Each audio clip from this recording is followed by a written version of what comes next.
श्री शिव महापुराण पंचमी उमा संहिता अथ सप्तचत्वारिंशोऽध्यायः।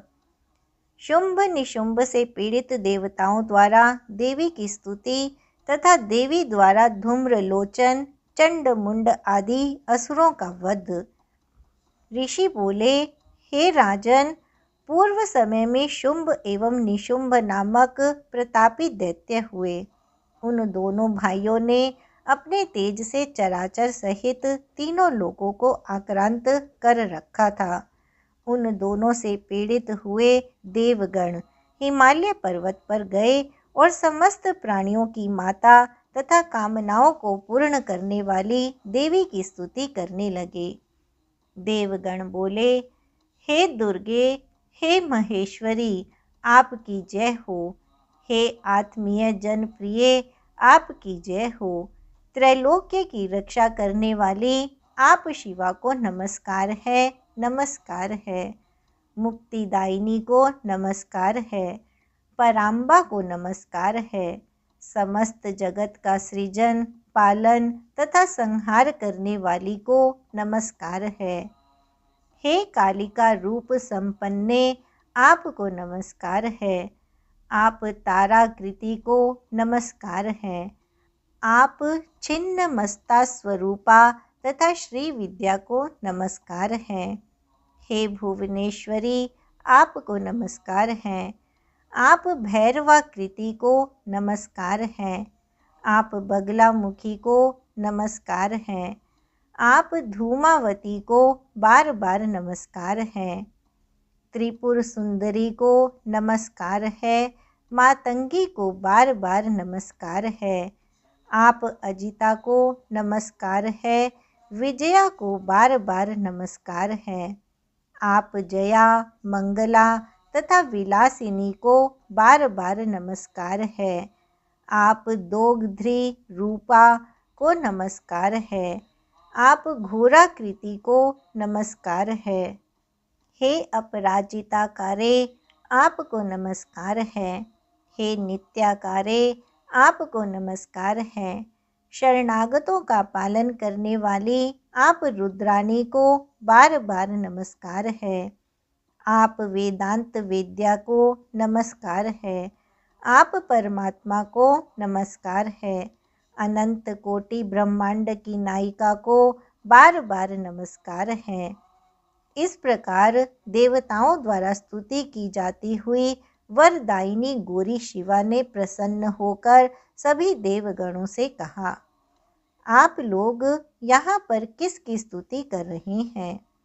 उसी समय पार्वती के शरीर से एक कन्या प्रकट हुई। उन देवगणों के देखते देखते ही उसने अत्यंत आदरपूर्वक शिव शक्ति पार्वती जी से कहा, हे मातः, महाबली शुंभ निशुंभ से पीड़ित हुए सभी स्वर्गवासी देवता मेरी स्तुति कर रहे हैं। वे पार्वती के शरीर कोश से उत्पन्न हुई, अतः शुंभासुर का नाश करने वाली वे कौशिकी नाम से पुकारी जाती हैं। वे ही उग्र तारिका एवं वही महोग्र तारिका भी कही गई हैं। वे प्रकट हुई इसलिए लोक में मातंगी कही जाती हैं। उन्होंने सभी देवताओं से कहा, आप सब निर्भय होकर निवास कीजिए। मैं स्वतंत्र हूँ, इसलिए किसी के सहारे के बिना ही मैं आप लोगों का कार्य सिद्ध करूँगी। तब ऐसा कहकर वे देवी उसी क्षण अंतर्धान हो गईं। उन दोनों शुंभ निशुंभ के चंड मुंड नामक सेवकों ने उस समय उन देवी को देखा। नेत्रों को सुख प्रदान करने वाले उनके मनोहर रूप को देखते ही वे चेतनाहीन तथा मोहित हो पृथ्वी पर गिर पड़े। इसके बाद जाकर उन दोनों ने अपने राजा से आरंभ से लेकर सारा वृत्तांत कहा। हे राजन, हमने एक मनोहर अपूर्व स्त्री देखी है, जो हिमालय के रम्य शिखर पर सिंहारूढ़ होकर स्थित है। सभी ओर से देव कन्याएं हाथ जोड़कर उसकी सेवा कर रही हैं। कोई देव कन्या उसका पैर दबाती है, कोई केश संवारती है, कोई हाथ दबाती है, कोई नेत्रों में सूरमा लगाती हैं, कोई हाथ में दर्पण लेकर उन्हें मुख दिखा रही हैं, कोई लौंग इलायची मिश्रित पान खिला रही हैं, कोई स्त्री हाथ में पीक दान लेकर उसके सामने खड़ी है और कोई आभूषण एवं वस्त्रों से उसके सभी अंगों का श्रृंगार कर रही है।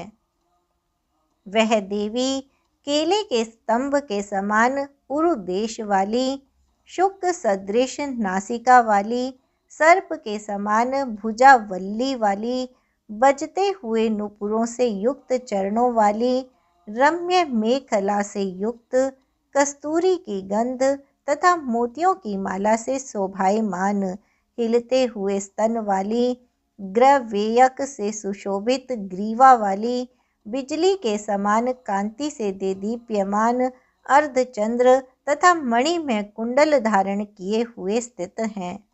मनोहर चोटी वाली, विशाल नेत्रों वाली, 3 नेत्रों से सुशोभित, अक्षर ब्रह्ममयी माला धारण किए हुए, हाथों में मनोहर कंकण से सुशोभित, स्वर्ण की अंगूठों से युक्त उंगलियों वाली, उज्ज्वल बाजूबंद से सुशोभित भुजाओं वाली, श्वेत वस्त्र पहने हुए, गौर वर्ण वाली, कमल के आसन पर विराजमान, केसर बिंदु का तिलक धारण किए हुए, चंद्रमा से अलंकृत मस्तक वाली, विद्युत के समान कांति वाली, बहुमूल्य वस्त्र का चोल धारण किए हुए, ऊंचे स्तनों वाली तथा उत्तुंग 8 हाथों में श्रेष्ठ आयुध धारण की हुई स्थित हैं।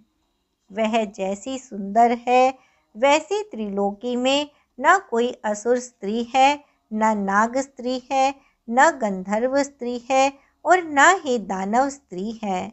अतः हे प्रभु, उसके परिग्रह की योग्यता आप में ही शोभित होती है, क्योंकि आप पुरुष रत्न हैं और वह स्त्री रत्न है। चंड मुंड के द्वारा कहा गया यह वचन सुनकर उस महान असुर ने देवी के पास अपना सुग्रीव नामक दूत भेजा और उससे कहा, हे दूत, तुम हिमालय पर्वत पर जाओ, वहाँ एक सुंदर स्त्री है, मेरा संदेश कहकर उसे यत्नपूर्वक मेरे पास लाओ। उसकी यह आज्ञा पाकर दैत्यों में श्रेष्ठ उस सुग्रीव ने हिमालय पर्वत पर जाकर महेश्वरी जगदम्बा से कहा। दूत बोला, हे देवी, महान बल तथा पराक्रम वाले शुंभासुर एवं उनके छोटे भाई निशुंभ तीनों लोकों में विख्यात हैं। मैं उनका दूत हूँ, उनके द्वारा भेजा गया मैं आपके पास आया हूँ। हे सुरेश्वरी, उन्होंने जो कहा है उसे अब आप सुनिए। मैंने इंद्र आदि को युद्ध में जीतकर उनके सारे रत्न ले लिए हैं और यज्ञ में देवगणों के द्वारा दिए गए यज्ञ भाग को मैं स्वयं ग्रहण करता हूँ। मैं तुम्हें सभी रत्नों में सर्वश्रेष्ठ स्त्री रत्न समझता हूँ, अतः तुम कामजन्य रसों के द्वारा मेरा अथवा मेरे छोटे भाई का सेवन करो। शुंभ के द्वारा संदिष्ट दूत का कहा हुआ वचन सुनकर शिव प्राण प्रिया वे महामाया कहने लगी।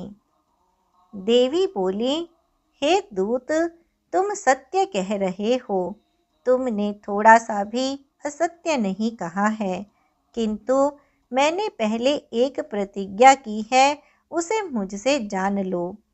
जो युद्ध में मुझे जीत लेगा और जो मेरा अहंकार दूर करेगा, मैं उसे ही पति रूप में वरण करूंगी, दूसरे को नहीं, यह निश्चित है। तुम शुंभ निशुंभ से मेरा यह वचन कह दो। इस विषय में जैसा उचित हो वह वैसा ही करे। तब सुग्रीव नामक दूत ने देवी का यह वचन सुनकर वहां जाकर विस्तार पूर्वक अपने राजा से कह दिया। उसके अनंतर दूत की बात सुनकर प्रचंड शासन वाले शुंभ ने क्रोधित होकर बलवानों में श्रेष्ठ अपने सेनापति धूम्राक्ष से कहा, हे धूम्राक्ष, हिमालय पर्वत पर कोई सुंदरी स्थित है। तुम वहां शीघ्र जाकर वह जिस किसी प्रकार भी यहाँ आए उसे लिवा लाओ। हे दैत्य सत्तम, उसके लाने में भय मत करना। यदि वह युद्ध भी करना चाहे तो तुम प्रयत्न पूर्वक युद्ध करना। इस प्रकार शुंभ की आज्ञा प्राप्त कर उस धूम्रलोचन नामक दैत्य ने हिमालय पर जाकर उमा के अंश से उत्पन्न भुवनेश्वरी से कहा, हे नितंबिनी, तुम मेरे स्वामी के पास चलो, नहीं तो 60,000 सैनिकों से युक्त मैं तुम्हें मार डालूंगा। देवी बोली, हे वीर, दैत्यराज ने तुम्हें भेजा है। यदि तुम मुझे मार दोगे तो मैं तुम्हारा क्या कर सकती हूँ, किंतु मैं युद्ध के बिना वहां जाना असंभव समझती हूँ। देवी के द्वारा ऐसा कहे जाने पर वह दानव धूम्रलोचन उनकी ओर झपटा, किंतु महेश्वरी ने हुम के उच्चारण मात्र से उसे उसी क्षण भस्म कर दिया। उसी समय से वे देवी लोक में धूमावती नाम से विख्यात हुईं, जो आराधित होकर अपने भक्तों के शत्रुओं का नाश कर देती हैं। धूम्राक्ष के मार दिए जाने पर देवी के वाहन सिंह ने अत्यंत कुपित होकर उसके सैनिकों का भक्षण कर डाला और जो शेष बचे वे सब भाग गए। इस प्रकार देवी के द्वारा धूम्रलोचन दैत्य को मारा गया सुनकर वह प्रतापी शुंभ अपने दोनों ओठों को चबाता हुआ अत्यंत क्रोधित हुआ। उसने क्रम से चंड, मुंड और रक्त बीज नामक दैत्यों को भेजा। तब उसकी आज्ञा पाकर वे भी वहां गए जहां देवी स्थित थीं। सिंह पर आरूढ़, अणिमादि सिद्धियों से युक्त और अपने तेज से 10 दिशाओं को प्रकाशित करती हुई भगवती को देखकर उन दैत्य राजों ने कहा, हे देवी, तुम शीघ्रता से शुंभ एवं निशुंभ के पास चलो, अन्यथा हम लोग तुम्हें गणों एवं वाहन के साथ मार डालेंगे। हे वामे, लोकपालों आदि के द्वारा स्तुत उन शुंभ का पति रूप में वरण करो। इससे तुम देवताओं के लिए भी दुर्लभ महान आनंद प्राप्त करोगी। उनका यह वचन सुनकर वे परमेश्वरी देवी हंसकर रस में सत्य वचन कहने लगी। देवी बोली, जो अद्वितीय महेशान पर ब्रह्म सदाशिव कहे जाते हैं और जिन्हें वेद भी तत्वतः नहीं जानते, फिर विष्णु आदि की तो बात ही क्या। मैं उन्हीं की सूक्ष्म प्रकृति हूँ, अतः किसी दूसरे को पति रूप में किस प्रकार वर्ण करूं। काम पीड़ित सिंहनी कभी गीदड़ का, हथिनी कभी गधे का एवं व्याघ्री खरगोश का वर्ण नहीं कर सकती है। हे दैत्यों, काल सर्प से ग्रस्त हुए तुम लोग झूठ बोल रहे हो। अब शीघ्र ही पाताल चले जाओ, अथवा यदि सामर्थ्य हो तो युद्ध करो। क्रोध को उत्पन्न करने वाले इस प्रकार के वचन सुनकर वे परस्पर कहने लगे, हम लोग अपने मन में तुम्हें अबला समझकर नहीं मार रहे हैं। हे सिंह वाहिनी, यदि तुम मन से युद्ध की लालसा रखती हो तो सिंह पर सुस्थिर होकर बैठ जाओ और युद्ध के लिए आओ। इस प्रकार उनके विवाद करने पर कलह बढ़ गया और युद्ध में दोनों ही पक्षों से तीखे बाण बरसने लगे। इस प्रकार उनके साथ युद्ध करके परमेश्वरी ने लीला मात्र से चंड मुंड सहित महान असुर रक्त बीज को मार डाला। द्वेष बुद्धि रखने पर भी उन देव शत्रुओं ने अंत में उस श्रेष्ठ लोक को प्राप्त किया जिस लोक को देवी के भक्त प्राप्त करते हैं। इति श्री शिव महापुराणे पंचम्याम उमा संहितायां धूम्रलोचन चंड मुंड रक्त बीज वधो नामक सप्तचत्वारिंशोऽध्यायः। इस प्रकार श्री शिव महापुराण के अंतर्गत 5वीं उमा संहिता में धूम्रलोचन चंड मुंड रक्त बीज का वध नामक 47वां अध्याय पूर्ण हुआ। अथाष्टाचत्वारिंशोऽध्यायः। सरस्वती देवी के द्वारा सेना सहित शुंभ निशुंभ का वध। राजा बोले, हे भगवान, देवी के द्वारा धूम्राक्ष चंड मुंड एवं रक्त बीज को मारा गया सुनकर देवताओं को कष्ट देने वाले शुंभ ने क्या किया। हे ब्रह्मन, अब आप जगत कारण भूता देवी के पाप नाशक चरित्र को सुनने की इच्छा वाले मुझे इसे बताइए। ऋषि बोले, हे राजन, मान्य पराक्रम वाले उस महान असुर ने इन दैत्यवरों के मारे जाने का समाचार सुनकर युद्ध का नाम लेते ही मदोन्मत्त होने वाले अपने दुर्धर्ष सैनिकों को आज्ञा दी। मेरी आज्ञा से कालक वंशीय, कालकेय, मौर्य एवं दोरहृद नाम वाले सभी असुर एवं अन्य असुर भी विजय की आशा लेकर सेना के युक्त होकर एक साथ युद्ध के लिए प्रस्थान करें। उन दैत्यों को इस प्रकार की आज्ञा देकर शुंभ एवं निशुंभ भी रथ पर सवार हो निकल पड़े। उन महाबलशालियों के सैनिक उनके पीछे पीछे ऐसे चले मानो विनष्ट होने वाले शलभ पृथ्वी से निकल पड़े हों। उस समय वह दैत्यराज मृदंग, ढोल, भेरी, डिंडिम, झांझ, नगाड़ा आदि अनेक बाजे संग्राम भूमि में बजवाने लगा। रणप्रिय योद्धा हर्षित हो उठे और प्राण से मोह रखने वाले युद्ध भूमि से भाग गए। कवच धारण किए हुए तथा निष्पाप शरीर वाले वे समस्त राक्षस वीर ढेरों अस्त्र शस्त्र लेकर विजय की इच्छा से एक दूसरे को खूब ललकारते हुए युद्ध भूमि में पहुँचे। कुछ राक्षस सैनिक हाथी पर सवार थे, कुछ घोड़े पर सवार थे, कुछ रथ पर आरूढ़ थे। इस प्रकार सभी असुर अपने पराये को न देखते हुए शुंभ के साथ प्रसन्न होकर युद्ध भूमि में इधर उधर घूमने लगे। उस समय शतघ्नि की ध्वनि होने लगी। उससे देवता कंपित हो उठे। आकाश मंडल में अंधकार छा गया, जिससे सूर्य का रथ मंडल नहीं दिखाई पड़ता था। विजय के इच्छुक करोड़ों महामानी राक्षस पैदल ही चल पड़े और अन्य करोड़ों राक्षस रथों, हाथियों तथा घोड़ों पर सवार हो प्रसन्नता पूर्वक पहुँचे। काले पर्वत के समान मदमत्त हाथी युद्ध स्थल में चिंखाड़ने लगे और छोटे पर्वतों के समान ऊंट भी गल गल ध्वनि करने लगे। विशाल कंठहार पहने हुए उत्तम देश में उत्पन्न तथा गति का ज्ञान रखने वाले घोड़े हिनहिनाने लगे और हाथियों के मस्तक पर अपना पैर रखकर पक्षियों के समान आकाश मार्ग में उड़ने लगे। तब इस प्रकार शत्रुओं की सेना को उपस्थित देखकर अंबिका ने धनुष पर डोरी चढ़ाई और शत्रुओं को कष्ट देने वाले अपने घंटे का नाद किया। उधर सिंह भी अपना अयाल हिलाता हुआ गर्जन करने लगा।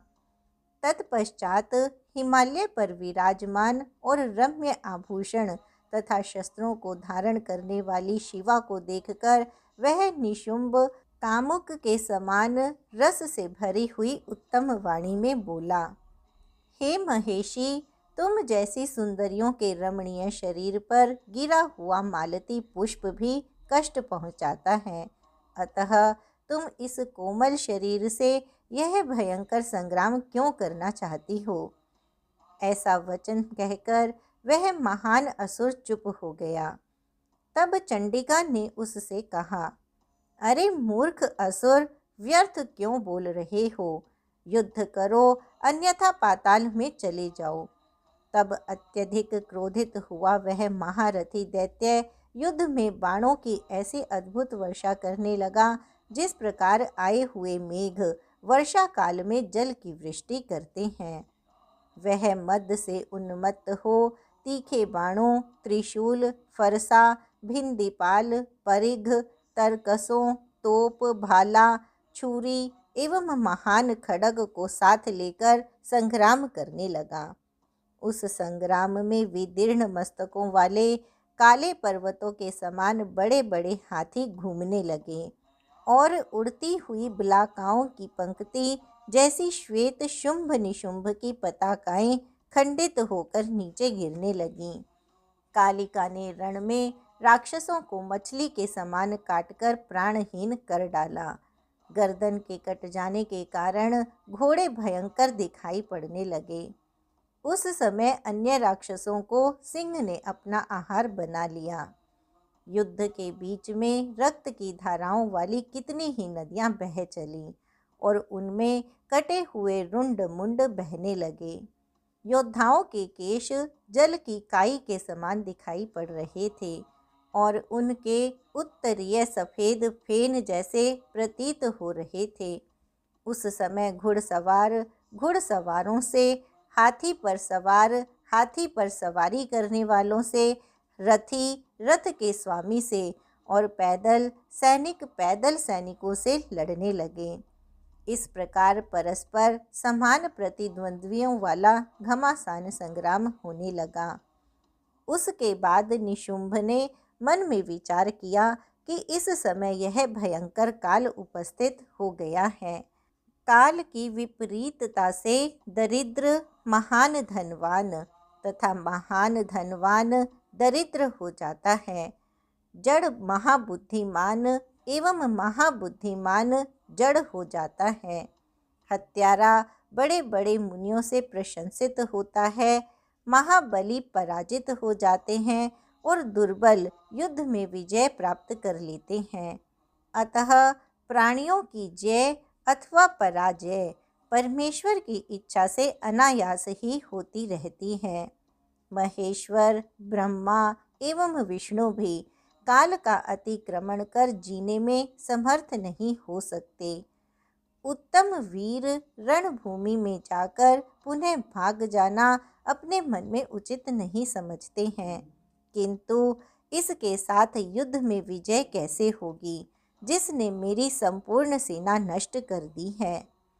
यह निश्चय ही देवगणों के कार्य को सिद्ध करने के लिए एवं दैत्य सेना के विनाश के लिए आई हुई है। यह सनातन मूर्ति परा प्रकृति शिवा है। यह सांसारिक स्त्री कदापि नहीं है। युद्ध रस का आस्वादन करने वाले वीरों ने स्त्री द्वारा हुए वध को निंदित बताया है।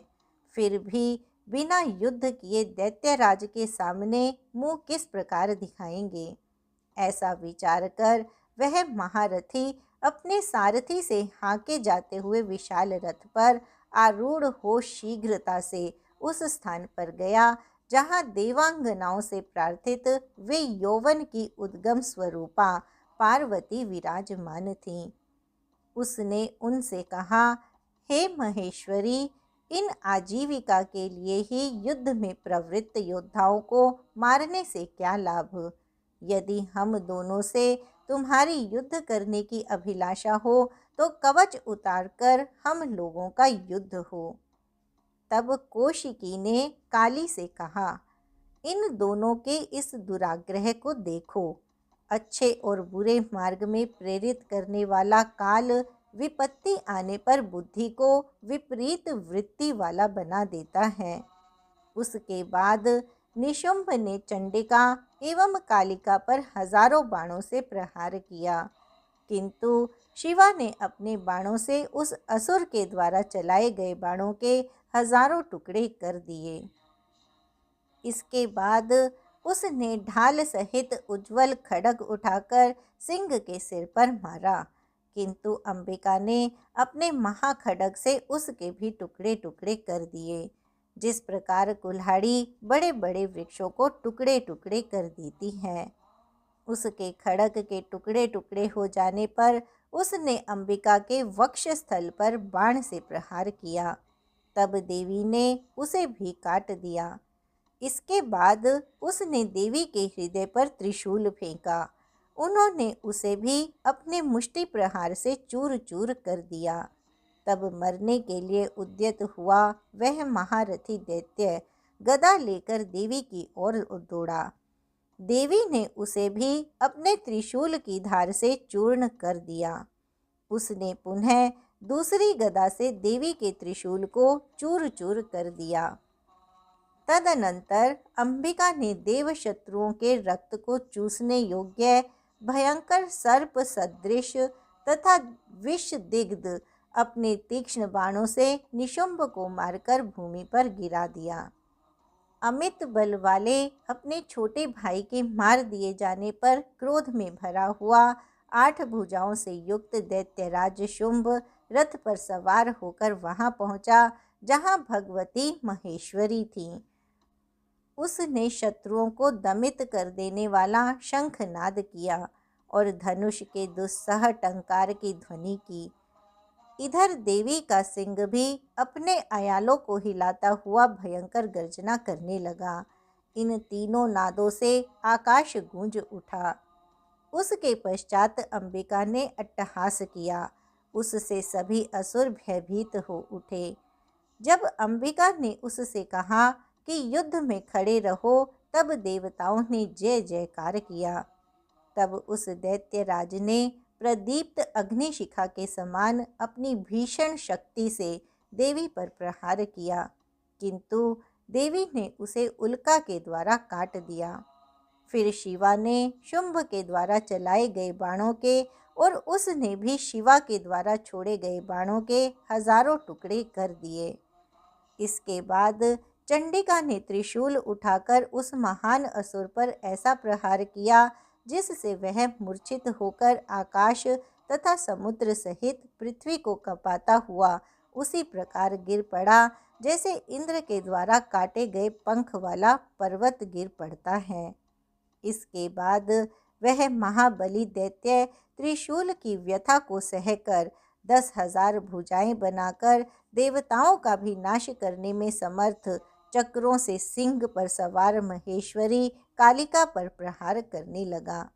तब उन शिवा ने लीला पूर्वक उसके चक्रों को नष्ट करके अपना त्रिशूल उठाकर उस असुर को मार दिया। इस प्रकार शिवा के जगत पावन कर कमल से मृत्यु को प्राप्त होकर वे दोनों दैत्य परम पद के भागी हुए।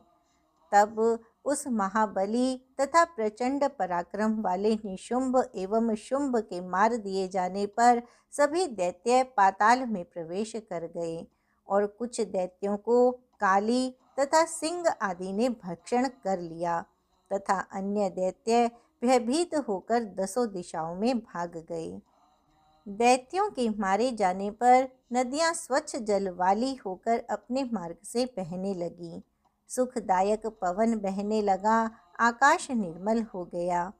देवगणों तथा ब्रह्मर्षियों ने यज्ञ प्रारंभ कर दिए और इंद्र आदि सभी देवता सुखी हो गए।